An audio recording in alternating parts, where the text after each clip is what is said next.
Isang mapagpalang araw sa inyong lahat mga subscriber. Narito na naman ng panibagong kwento na inyong mapapakinggan dito lang sa QLTV Kwentong Kababalagan. Uulitin ko po ulit, maraming salamat po sa inyong suporta. Itong kwento na ito ay pinamagatang Nilipatang Bahay ng Pamilyang Aswang. May isang lumang bahay na matagal nang iniwan ng mga dati nitong nakatira. Ang bahay ay gawa sa kahoy, may malalaking bintana at bubong na yari sa yero na unti-unti nang kinakalawang.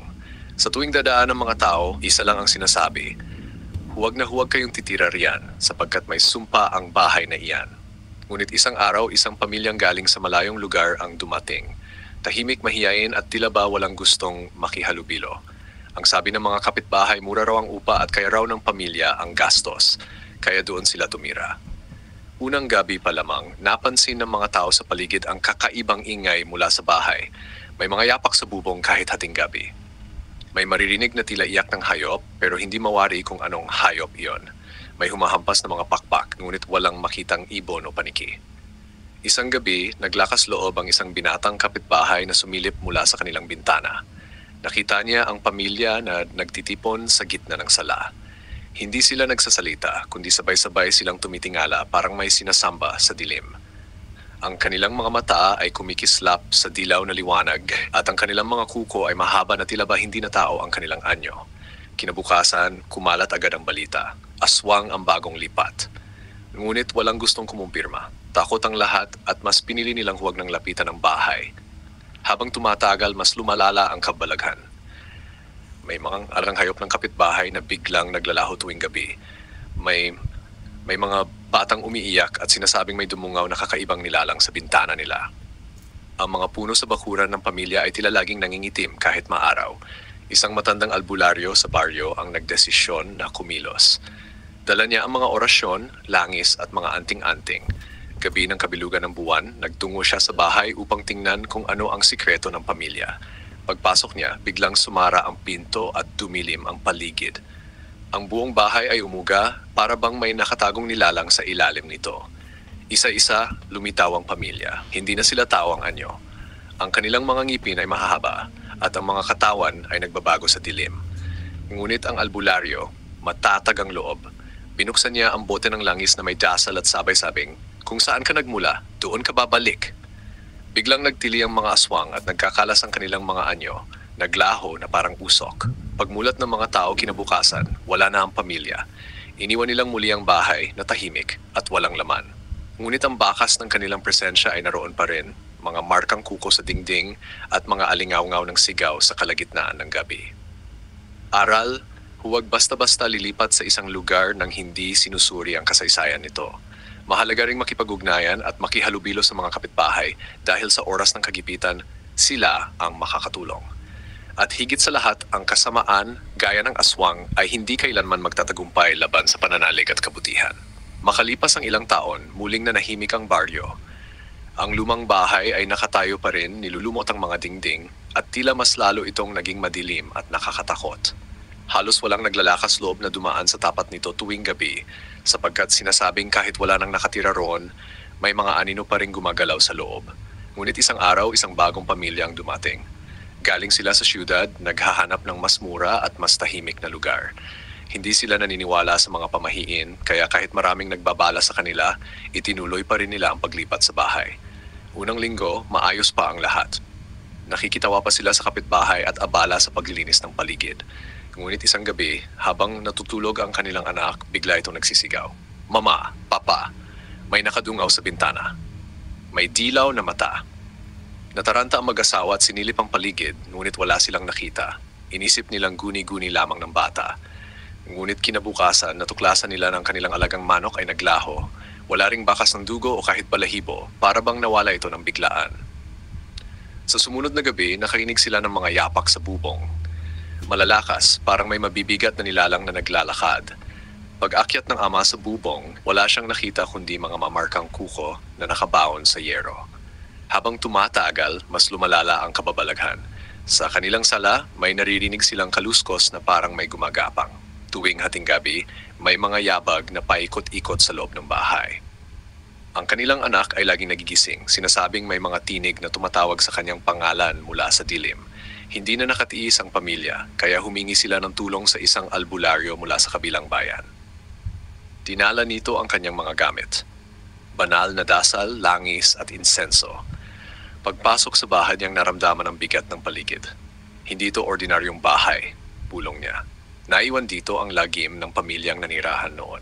Sa kalagitnaan ng gabi, nagsimula ang ritual. Biglang yumanig ang buong bahay at lumitaw mula sa dilim ang mga anino ng dating pamilyang aswang. Hindi sila lubusang naglaho noon, naiwan ang kanilang mga kaluluwa, nagbabalik sa tuwing may bagong titira. Ang mga mata ng mga anino ay kumikislap, at ang kanilang mga tinig ay nagbubulong ng mga salitang hindi maintindihan. Ang bagong pamilya ay halos mawalan ng malay sa takot. Ngunit ang albularyo, buong tapang na itinulos ang isang krus na kahoy sa gitna ng bahay at winisikan ito ng langis habang binibigkas ang dasal. Umalingaw-ngaw ang matitinis na hiyaw at isa-isa naglaho ang mga anino na parang usok na tinangay ng hangin. Pagsikat ng araw, bumalik ang katahimikan. Ngunit malinaw na sinabi ng albularyo sa pamilya, hindi na dapat may titira dito. Ang bahay na ito ay nilukuban ng sumpa. Hanggat nakatayo ito, paulit-ulit ang kababalaghan. Dahil dito, agad na lumisan ang pamilya at hindi na muling nagbalik. Iniwan nilang muli ang bahay na nakatayo pa rin hanggang ngayon, tahimik sa araw, ngunit sa gabi punong-puno ng mga bulong at aninong nagbabalik. Hindi lahat ng bagay ay dapat suwayin, lalo na ang mga babala ng matatanda. Ang tiwala sa sariling tapang ay mahalaga, ngunit higit na mahalaga ang paggalang sa mga paniniwala at kasaysayan ng isang lugar. May mga bagay na mas mabuting iwasan kaysa pagsisihan sa huli. Lumipas ang mga buwan mula nang lisanin ng bagong pamilya ang lumang bahay. Nanumbalik ang katahimikan sa baryo, ngunit hindi rin nagtagal, kumalat muli ang usap-usapan. Bakit hindi na lang gibain ang bahay? Tanong ng ilan. Ngunit sagot ng matatanda, huwag, may sumpa yan. Kapag giniba, baka lalo lang lumala. Kaya't nanatili itong nakatayo ng ingitim at nilulumot, tila nag-aabang ng panibagong bisita. Ngunit sa kabataan ng baryo, ang bahay ay naging hamon. Marami ang curious, lalo na't naririnig nila ang iba't ibang kwento. Hanggang isang gabi, 4 na binata at 2 dalagita ang nagkasundo. Pasukin natin ang bahay. Patunayan natin na hindi totoo ang kababalaghan. Dala nila ang flashlight, kandila at mga cellphone na gamit sa pagkuha ng video. Gusto nilang ipakita sa lahat na kaya nilang pumasok at walang kakaibang mangyayari. Paglapit pa lang nila sa bakod, ramdam na nila ang malamig na simoy ng hangin na tila ibang iba sa paligid. Ang mga punong nakapaligid ay nakayuko, parang may bantay na nagmamasid. Pagpasok sa loob ng bahay, agad silang sinalubong ng mabigat na amoy, halo ng lumang kahoy at parang amoy ng nabubulok na bagay. Ang mga sahig ay umuugong sa bawat yapak. Isa sa kanila ang nagbiro, wala namang multo rito. Gawa-gawa lang ng matatanda. Ngunit bago pa siya matapos magsalita, biglang sumara ng malakas ang pintuan. Nagulat silang lahat at ang kanilang mga kandila ay isa-isang namatay, para bang may humihip mula sa loob. Guys, huwag kayong maingay, bulong ng isa. Sa taas ng bahay, may maririnig silang mabibigat na yabag. Parang may naglalakad, mabigat, mabagal at papalapit sa kanila. Ang kanilang mga flashlight ay biglang kumikislap at nawawala ang liwanag. Maya-maya, sa sulok ng sala, may nakita silang mga anino. Unay manipis lang, ngunit unti-unting nagiging malinaw, mahahabang nilalang na may matutulis na kuko at kumikislap na mga mata. Nagsimulang magtakbuhan ng mga kabataan, ngunit kahit saan sila lumingon, laging may nakaharang na anino. Ang kanilang mga cellphone ay biglang nag-record mag-isa at sa screen, malinaw na nakikita ang mga mukha ng mga aswang na dating nanirahan doon. Isa sa mga dalagita ang lumuhod at nagsimulang magdasal. Biglang nagliyab ang natitirang kandila at sa kabila ng dilim, bumukas ang bintana, tila may puwersang nagtutulak palabas.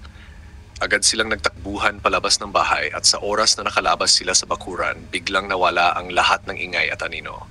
Tahimik muli ang paligid. Pag-uwi nila, halos hindi sila makapagsalita. Ngunit ang isa sa kanila, nang silipin ang kanyang cellphone, natuklasan na ang lahat ng kanyang naranasan ay naitala. Mga tinig, anino at mga matang nakamasid sa kanila. Simula noon, walang sinumang kabataan ang naglakas loob na muling sumubok. At lalo lamang naging malinaw sa lahat, ang bahay na iyon ay hindi ordinaryo. Isa itong pugad ng kababalahan na hindi dapat nilalaro o sinusubukan.